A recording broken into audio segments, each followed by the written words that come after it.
There are hundreds, probably thousands of different types of compasses that you can buy.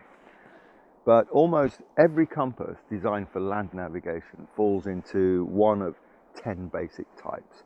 So over the next few minutes, I'll show you what they are, how they work, and who they're best suited for. Okay, so let's get started. Firstly, we have these baseplate compasses. They're called baseplates as everything is attached to, printed on, or stamped on a clear piece of acrylic plastic, and this acts as a base.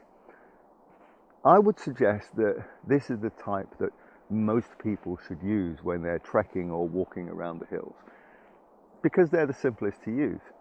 And once you know how to use a baseplate, you'll be able to navigate in virtually all terrain types, weather conditions, and visibilities.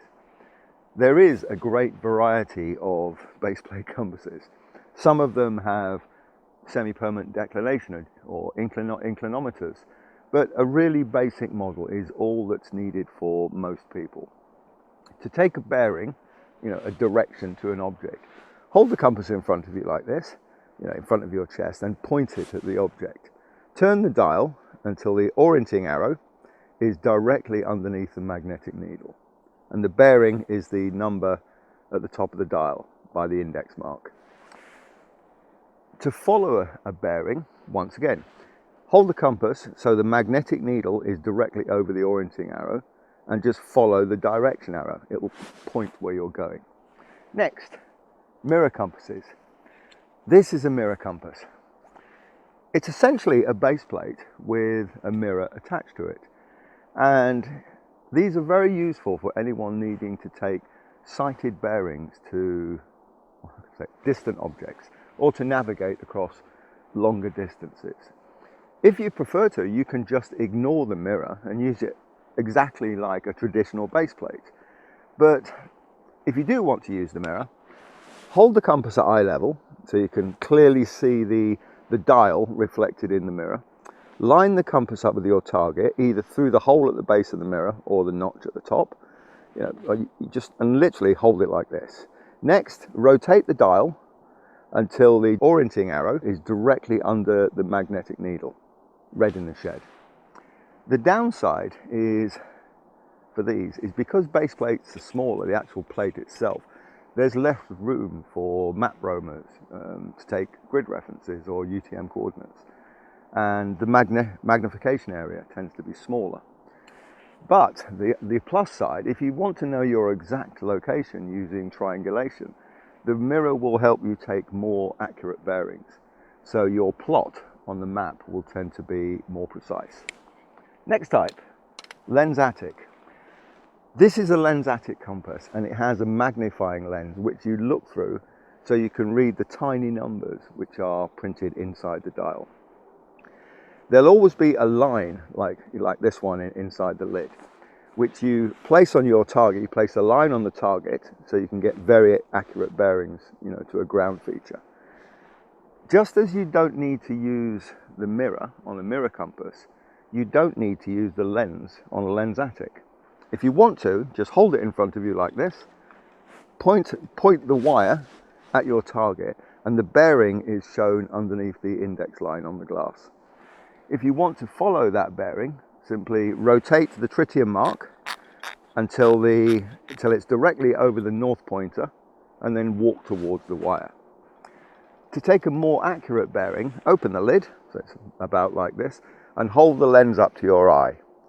Place the wire on the target and read the bearing through the lens.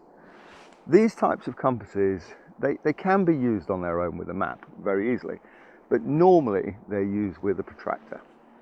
Next type, we have Prismatic. This is a prismatic compass. These use a prism instead of a magnifying lens, so you get very accurate bearings. Lensatic compasses tend to force your eye to constantly shift focus between a distant object and the close-up dial numbers through the lens. Prism gets rid of that problem by projecting the magnified numbers directly into your line of sight. It acts like a head-up display on a fighter aircraft. And this allows you to lock your eye on the wire and the target at the same time as reading the measurements. You can use these compasses on their own, you know, with a map. It can be done, but they are less accurate that way. They're designed really to be used with a protractor, normally in a military environment. If you just need a quick bearing, you can bypass the prism altogether. Just open it up, point the wire at the target, read the bearing underneath the index mark, and to lock it, just loosen the screw, rotate the dial until the two marks are directly above each other, and then tighten it. Really simple. I would suggest that these are only designed for military use. Box compasses. This is a box compass, and the dial is enclosed inside a plastic box. It has a sliding mirror which can be used to take sighted bearings. Hold the compass at eye level like this, and then look at the target through the sighting notches, and then look at the mirror and turn the dial until the needle is directly over the north point, and then you read the bearing at the index mark.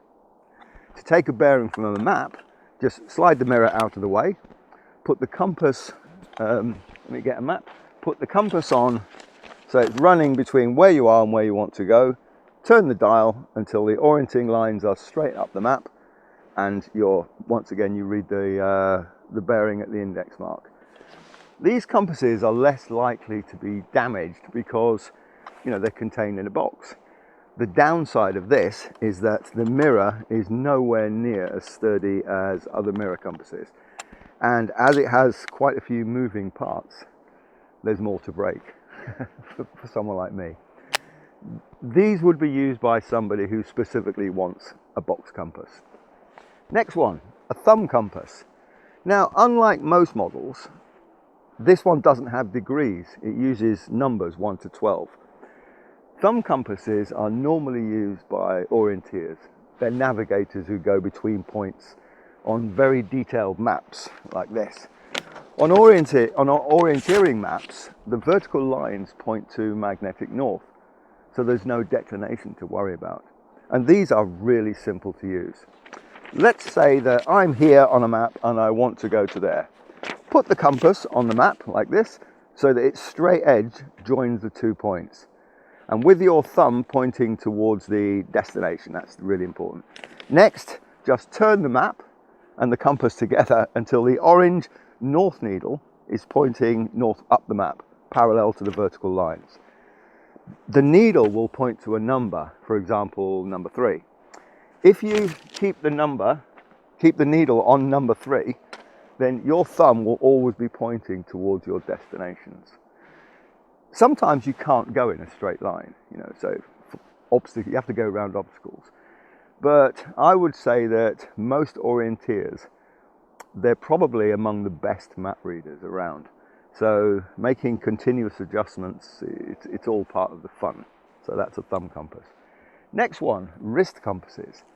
This is a wrist compass here. This one's made by Sunto. There are lots of other brands. This one by Sunto is a sighting compass. To take a bearing to an object, line the compass up so that you can see the target through the notch, and read the bearing through the small window.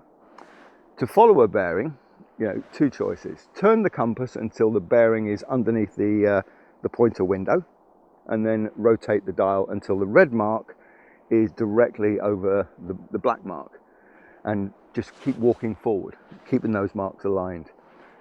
You can also do a different method. Just turn the bearing until it's under the pointer in the window, look through the sighting notch, and find an object along the bearing and walk through it.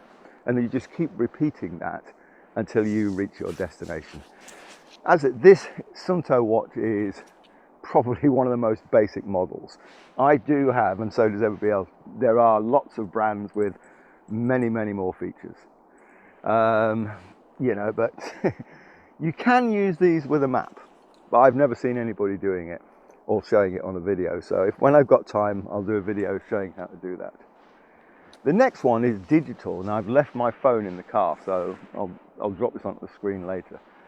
I've actually just downloaded a free version of the UK Ordnance Survey digital app. It's called OS Locate. When you open it, it shows you your grid reference and your direction. You can also use that app with a paper map. Put the edge of your phone on the path you want to go. Rotate the digital compass, I'm trying to remember this, until it points to the top of the map. Lift the phone up and turn your body until the red needle is in the shed.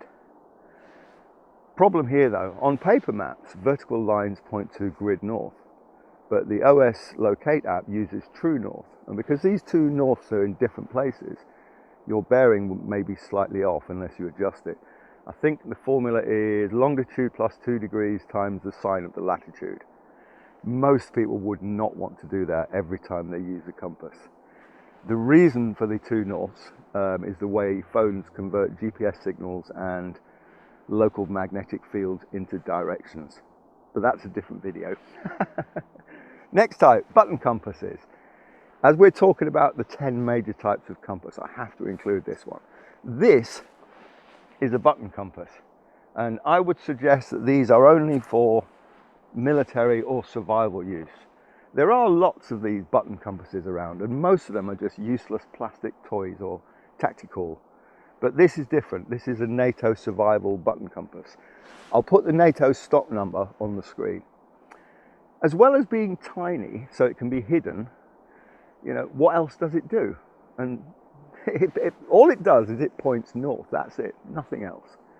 Now this may not sound very useful, but if you're lost in an unknown location, maybe behind enemy lines, the only thing you may know is that to get to safety, you need to go in a certain direction. And you can use this compass to do that. So when all else fails, if you have one of these sewn into your clothing, at least you'll know you're going in the right direction.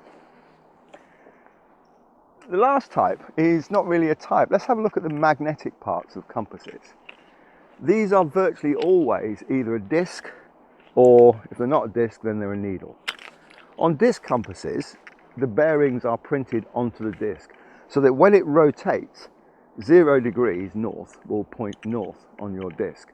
Some discs are magnetized, others just have a magnet permanently stuck to them. Compasses like this one here with a north pointing needle will have a bearing either printed onto the bezel, which is the rotating section, or inside the dial, but not always. Most disc compasses tend to be designed for military use. Needle compasses they're much easier to use with a map. So anyway, that's it. That's the 10 types of land navigation compasses. If I've missed any, let me know in the comments. Thanks for watching.